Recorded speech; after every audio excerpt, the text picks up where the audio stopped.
ফেব্রুয়ারি ১২৬০ খ্রিস্টাব্দ। সুলতান কুতুজের আহ্বানে মিশর, সিরিয়া ও পার্শ্ববর্তী এলাকাগুলো থেকে দলে দলে মামলুক বাহিনীতে যোগ দিতে শুরু করে মুসলমানরা। মিশরের সালিহিয়া নামক স্থানে সুলতান কুতুজের পতাকা তলে জড়ো হয় সবাই। দীর্ঘ ৫ মাস ব্যাপী প্রস্তুতি শেষে জুলাই মাসে কুতুজ তার বাহিনী নিয়ে সালিহিয়া থেকে সিনাই অভিমুখে যাত্রা শুরু করেন।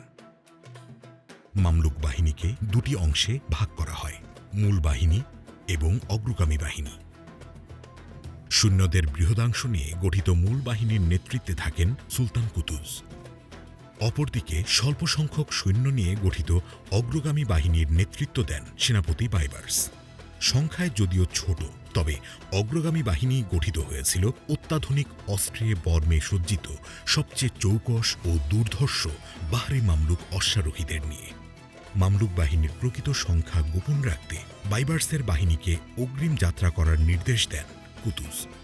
মঙ্গল গুপ্তচরদের চোখ ফাঁকি দিতে যথেষ্ট নিরাপদ দূরত্ব বজায় রেখে কুতুজ ও বাইবার্সের বাহিনী উত্তরের দিকে যাত্রা শুরু করে।